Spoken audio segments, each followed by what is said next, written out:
welcome to another episode of Soft Cover. I am Mohana Basu, Assistant Editor at ThePrint.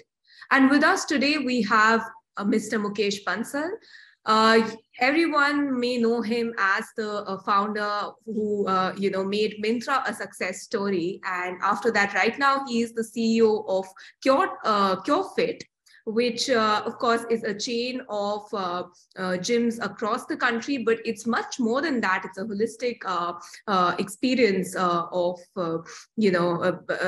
healthcare and mindfulness, fitness, healthy eating, and all of that together.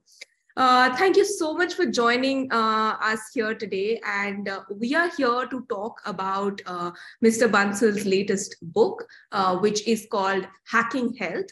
And, we'll over this course of the interview, we will talk about the book, understand the journey that it took, and, some of the insights, some of the very interesting insights that Mr. Bansal has brought forth. Thank you so much for joining us, Mr. Bansal.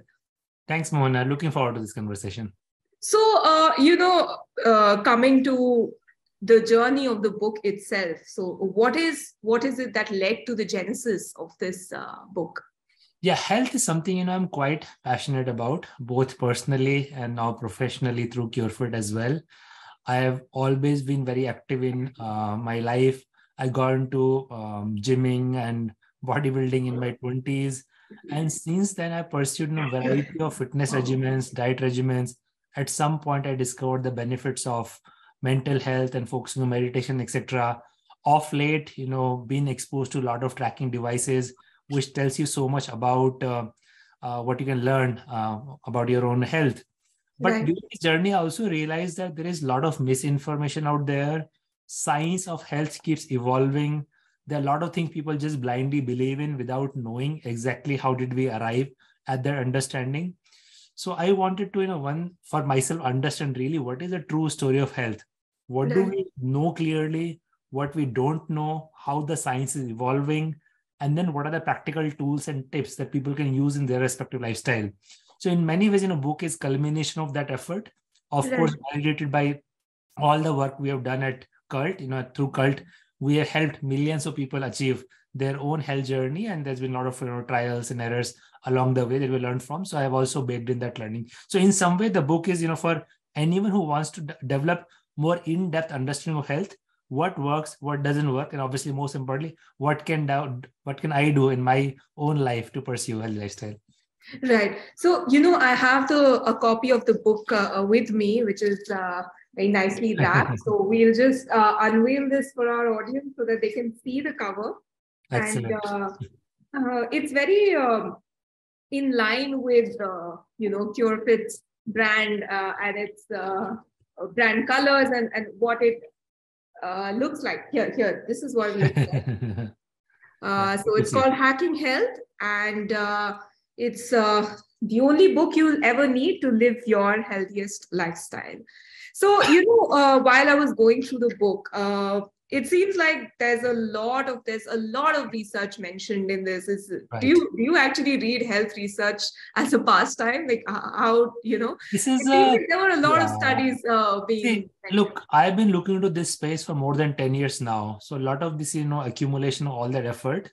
Right. Then in Cure.fit also, everything we do is quite strongly science-backed. Mm-hmm. So we have a team of experts whose job is to look into all the research that's coming out in the fitness diet space.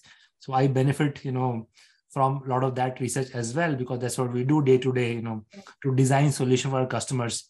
So most of the research that we have quoted in the book is not only been, I have obviously gone through some of, a lot of it. I have a team that helps me with it. We have also cross-referenced and checked. What we have tried to do, we have tried to avoid, things which are questionable science, but, mostly went with something which is mainstream science, but also validated by ancient wisdom. A lot of things we realize that health is finally coming to full circle.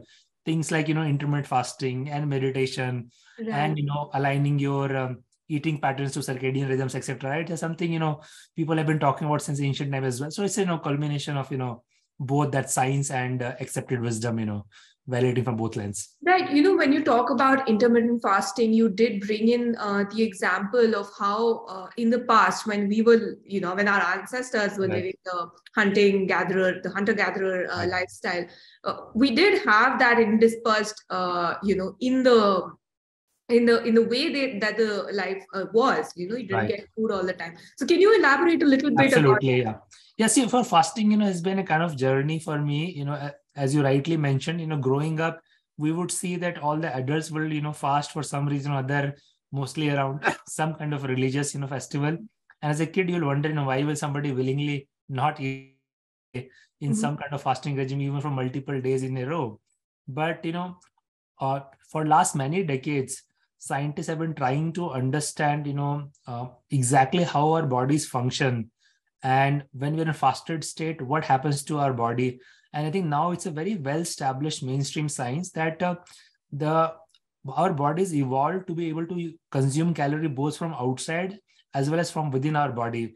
Because in the ancient time, we did not have refrigerators or all this sophisticated supply chain to supply food throughout the year. So for like how most animals life in the wild is today, sometimes you find food, sometimes you don't. For us humans also, it was mostly like that, for pretty much all of our evolutionary history. Hence, we have this mechanism to be able to store a lot of calories in the body in the form of fat. And the days you don't find, your body, just converts that fat into energy, which is highly calorie dense as well. But in modern lifestyle, when we're eating every 3-4 hours, the body get accustomed to just expecting calories from outside. And after you have not eaten 4 hours, your evening snack time, you start feeling craving for eating something. But what fasting does is it retrains your fat metabolism. The body over a period of learns how to convert stored fat itself into calories. And Right. so that's, and it also rewires the whole insulin mechanism, which gives you huge protection from diabetes kind of conditions. It's also very highly correlated with the longevity. So I think and the good thing about fasting is it doesn't really matter how you practice it. You can do intermittent fasting, you can fast for a full day, you can fast extended period of time. Almost doesn't matter. And what matters is training your body to be able to rely on both external calories and internal calories. Right. So, because health is achieving this body type, achieving either a size zero or a beach body or abs. These are fads that have sort of exploded in the Right. Instagram era also. So continuing to what you just said, I would just want to understand. There is a very thin line between fasting for your health and just starving yourself for the sake of losing some weight. So how does one strike that balance? Yeah, see, I think the thing for healthy lifestyle is, it's all about nourishing your body properly so that you can be, best version of yourself in terms of performance, in terms of, cognition, in terms of not falling for diseases. You are right. For a lot of people, especially younger age, the initial motivation for getting into fitness and diet is more image driven. While there is nothing wrong with it, but I think that sequence of thing is reverse. Ideally, I think the pursuit of health has many rewards. One of them is you also end up being a bit lean and you look better, look fresh. You have that energy around you. So I think my recommendation will be that anyone who embarks on a kind of any healthy health journey should primarily be driven by pursuit of good health and aesthetic reasons, as not as the primary motive. But even if that is your motive, I think it's very important to be well aware of what you're doing. Things can go wrong easily, especially you do very unconventional thing. There are all kind of bad regimens also out there for fat loss, etc., which can make you, in fact, very more harmful for your health than being helpful. So being well informed about health is important, and that's why I've covered a lot of science in this book, so that I'm not just telling what's right for you, but Mhm. also how have we arrived at that understanding and what are the trade-offs involved. I think for anyone who's pursuing healthy lifestyle, the more informed user you are, the better off you will be. Yeah, and the key, which is something that you bring out in your book, and it's also very much part of how Cure.fit operates and how their vision is that health is not something that can be achieved overnight. It's not a unidimensional weight loss program. You have to take care of a lot of things. There are a lot of aspects of health which you also highlight in the book. I mean, it's not just about eating right. It's also exercising, getting your sleep right, and also recovering Right. Absolutely. correctly. So in fact, there is a whole section of the book dedicated to this idea of getting your sleep right and getting your recovery right. And so far, most of us, when we think of recovery, we think of just lying down and passively, right? It's a passive activity. But here in this book, you talk about, active recovery and actually partaking some activities that help the recovery. So, can you walk us through Sure. that as well? No, absolutely. I think the fitness industry has, evolved in last, I would say, 1 to 2 decades, where a lot of, even high performance athletes, they recognize, what an important role active recovery plays in that. See, if you think of somebody who, let's say goes all out and work out, pretty heavily in the gym, and then a full stressful day during the day, and maybe goes out in the evening party or whatnot, and end up having just 5-6 hours sleep, that working out is probably doing you more disservice, because what happens during workout, in some ways you're causing all these micro tears in the body. It's very stressful thing to do, where you're lifting weight or high intensity cardio, etc. But what you're trying to do, you create those micro damages. So while you're sleeping, the body will recover that and probably build something extra, because body knows that more demands are being placed on the body. So the internal mechanism body kicks in, but they only kick in when you're sleeping, resting. That similarly, a lot of stress accumulates in the muscle. They become very stiff. Your mobility starts to get affected, and those things can lead to a lot of injury. Again, if an active recovery, things like mobility, flexibility, stretching, then various kind of heat therapy, cold therapy, all of them help tap into the body's inner healing mechanism. Even things like meditation, etc. And among all this, sleep is by far the best possible recovery tool. In fact, there are a lot of stories of extreme athletes sleeping, a lot of hours. There was this article about Roger Federer. In his peak day, sleeping 12 hours a day, because in the other 12 hours, he's, pushing his body so much that he needed that much time to recover. So I think it's for anyone who's pursuing healthy lifestyle, especially fitness, etc., they need to design their recovery regimen also with the equally informed manner. Yeah, and it's important to remember that our bodies do have a certain limit, and the whole the workouts are designed to sort of push that limit, but Right. it has to be a very structured regimen. Absolutely. Coming to Cure.fit, I think everyone would want to hear about how that took off. What, in fact, you do address it in the book. So how did this entire journey come about? What was the trigger for it? In 2016, when I moved on from Flipkart and was looking at what is the next venture I want to start in, I looked at few different fields and thought about what are some of the trends of the future that consumer really care about. And I realized that health is starting to become more and more mainstream. People are paying attention to their health, but at that time, especially in India, there were no good solutions, and there are a lot of misinformations and myths. So I felt that if you build a very trusted platform, which backed by science and high quality solution services, it can help people embark on their health journey. We defined Cure.fit purpose as making health easy. And I think last 7 years, that's what we have done, across fitness, nutrition, mental health, etc. I think job is far from done. I think health still has a long way to go in the country, and Cure.fit, we are committed to continue to pursue that mission and keep bringing new solution services, so that anyone who's interested, looking for a high quality starting point, they can start their journey with Cult. Right, but the anecdote that I was referring to, you talk about how in your initial classes you ended up injuring yourself. Right. Yeah, so that, I mean, yeah, a lot of fun thing happens in the sometimes not so fun also in the early days of a startup. So yeah, it was a So when we started the company Cure.fit, and we were trying to figure out, okay, exactly where do we start? And in that context, I was exploring, researching various gyms, and I came across, Cult as a gym. It was only one center. And in those days, very hardcore mixed martial arts kind of setup. So I ended up walking in, out of curiosity, and ended up attending a trial class. And it was, just very hardcore rugby drills. And I did end up getting injured, in fact, fracturing my rib during those rugby drill, right? So that was my very first class. But I quite liked the passion of the founders and how they were thinking about it. And I could see the magic of the group classes. So I went back and talked to Rishabh, who's a founder, and we aligned on the larger vision, agreed to work together.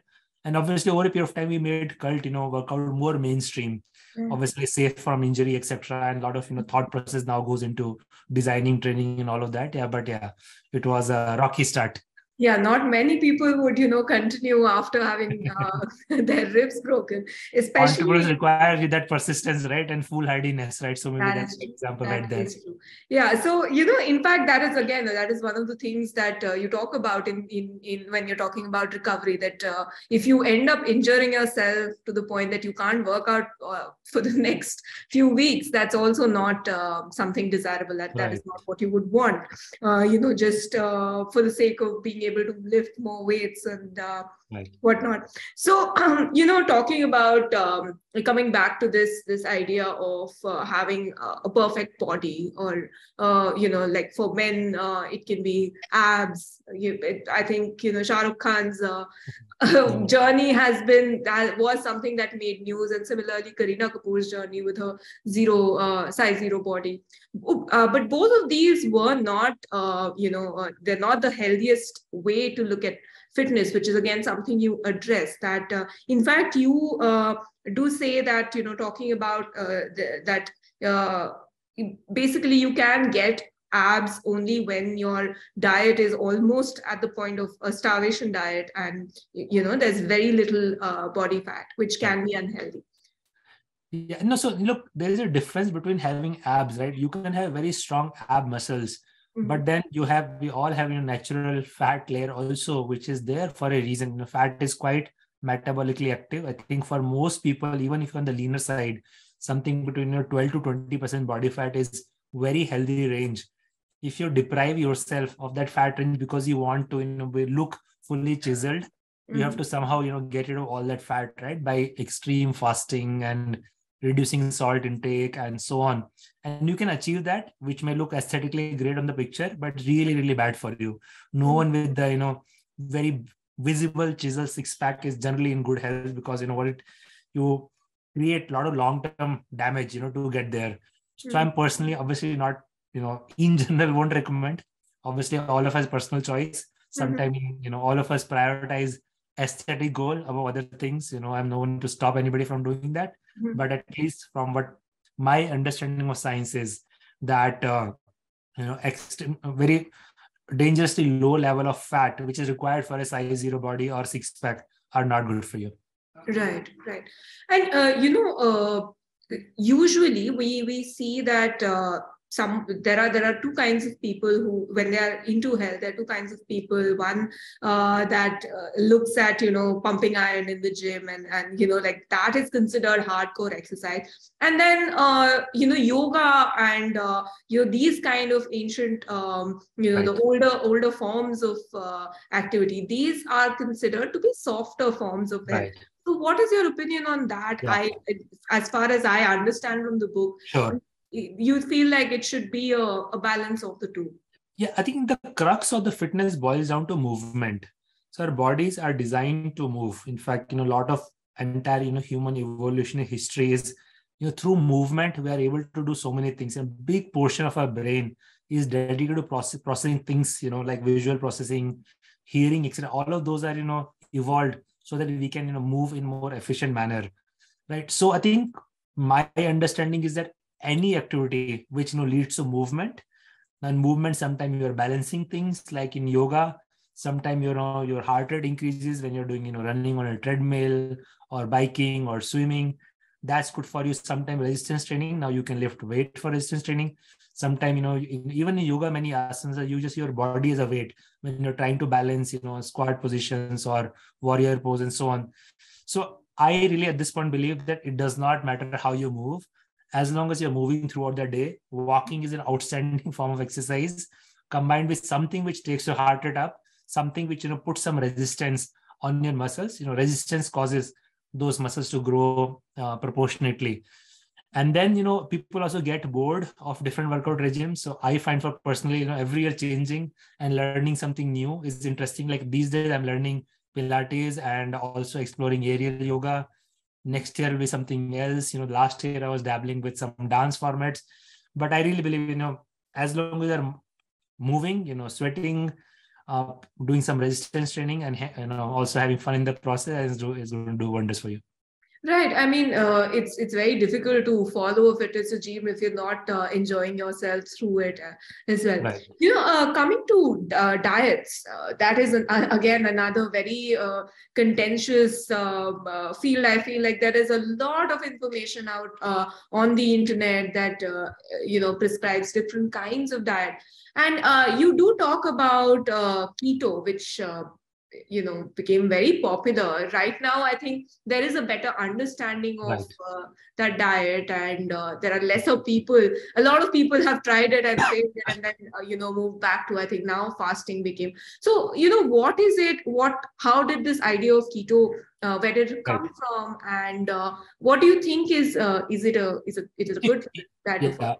See, ketogenic diets have very interesting history. The first medically documented cases for ketogenic diets goes almost 100 years ago, when people, experimenting with the patients with epilepsy, they figured out on the very high fat diet or even extended period of fast will stop these seizures and epilepsy. So since then, this has been in the medical history, and different practitioners different times would adopt some kind of very high fast diet for curing epilepsy. But the side effect of that, people will lose weight, sometimes they will start feeling a lot better, their depression will go away, and so and then about 30 years ago, Dr. Atkins, he started promoting ketogenic diet as a diet for weight loss. I think now what we understand is it works because it's kind of people call it fasting mimicking diet. Fasting mimicking, because in fasting what happens is you're trying to train your body to use fat as a calorie source, primarily your internal stored fat. But in ketogenic diet you're also giving a lot of fat from outside. But for body it doesn't make that much of a difference, whether internal external fat, right? So both becomes, and body still becomes very conditioned to using fat. But what happens in the extreme ketogenic diet, they are not balanced diet. You miss out on many other nutrients. You also need some good source of carbs for healthy lifestyle. So these days I think more people are in favor of doing some kind of fasting regimen. You can have a 10-hour window of fasting, or 12-hour or 14-hour, right? But be more balanced the remaining time where you're eating. Or sometimes you can have once a week have more extended fast, right? Some people even do 2-day fast, right? But there require a lot of practice in getting there. All the science today says all of them work. It doesn't really matter how you do it. But so personally, I think there are elements of ketogenic diet which are good, but I won't recommend extended keto for a long period of time. I think it's great as a hack for a short period, but then you're better off being balanced diet for a longer period. Right.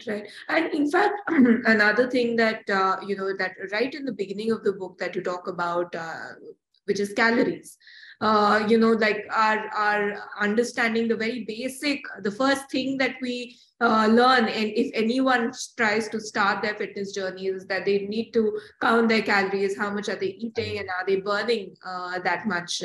So, there is but it's not that straightforward. It's not, right? So calories are obviously important considerations when you're eating, and there is at a macro level how many calories you're injecting or burning has some bearing, but all calories are not made equal. Like there are good calories and bad calories. First of all, the number of calories per gram of proteins versus carb versus fat versus alcohol are quite different. What those calories do to your body metabolism and training of that is quite different. Also how you consume, how much processed they are versus unprocessed, how much fiber content is there. So for example, A simple example, I can have an apple or I can have apple juice. When I'm an whole apple, I'm also ingesting, skin and all the fiber in that, which will do something for my gut microbiome, because, all the healthy bacteria in our gut, they love, they thrive on this fiber, right? But there's no calories in that. If I have just a glass of apple juice, I'm injecting same amount of calories, but it's basically just, sugars extracted out of apple. So it's going to give me a very sudden sugar spike, which will cause a lot of insulin to be released. And over a period of time, if you keep doing it, your insulin mechanism go haywire, which can lead to the onset of early diabetes and so on. So people need to understand, what your calorie source are and what that source of calories is going to go to your, your blood metabolism, your digestion, and your mood. And so some trial and error, but also generally be on the safer side. Michael Pollan says this, if you eat things that grow on plants but not made in plant, you are generally do well. Or other way to look at it, if whatever you're putting in your body, if your grandparents or great grandparents can also recognize what you're eating, that's probably good for you. If you look very fancy, then it's probably you need to double click on that. Right. And that is I think the core of this book, that you basically keep things simple instead of trying to go for crash courses or sudden change in lifestyle. Do pick up habits that are sustainable, that you can follow and you enjoy in the process of being healthy. And also that a healthy body looks very different for different people. So there's no one standard ideal that you should be striving for. Last question, and I don't mean this as an offense to you, but what I want to ask is that most people would want to get their fitness advice from athletes or Bollywood stars or even gym trainers. So why should an average user pick up Hacking Health? By the way, I should actually also mention that Mr. Bansal is a computer engineer from IIT Kanpur. So I mean, again, not not what we associate with active lifestyle. I think three things. One is, if you look at Cult is today the largest fitness company in India. We have completely changed the face of fitness. We have also made fitness accessible to millions of people by making it very easy and science backed. And a lot of thinking has gone into that, right? So there is a lot of learnings come from that. Second, we have had large team of experts who have gone very deep. They've scanned the entire literature of health over last many decades. Third is, I have been personally practicing a lot of these things. I've made my own mistakes as well. I had different information 20 years ago versus 10 years ago. So I'm able to also filter a lot of it from personal practitioner lens. So yes, I am not health expert, but definitely an health enthusiast, and really studied this space both in a personal capacity but also in a professional capacity in my current role at Cure.fit. Rest, I think readers need to go through. They need to judge for themselves if they are able to develop deeper understanding of what it takes to pursue healthy lifestyle, and hopefully pick up some tools also which you can practice. Yeah, I must confess that I myself have been a member of Cult for many years, and I do advocate that very vocally. Although, again, like I don't. You need to go yourself, take a copy of this book, understand why health can be something that can be incorporated in our lifestyles without making it into a huge deal or a huge investment. You don't have to spend it's 7-8 hours on this. It can be a very gradual lifestyle change that you can make to lead a lot healthier lives. Thank you, Mr. Bansal. Thank you for joining us, and I do hope that your book picks up and does very well. And thanks to our viewers for joining us today. And do continue to follow us on all of our social media platforms for the latest updates on news analysis. And we hope to see you again for the next soft cover. Thank you. Thanks, Mohana. I really enjoyed the conversation. All the best.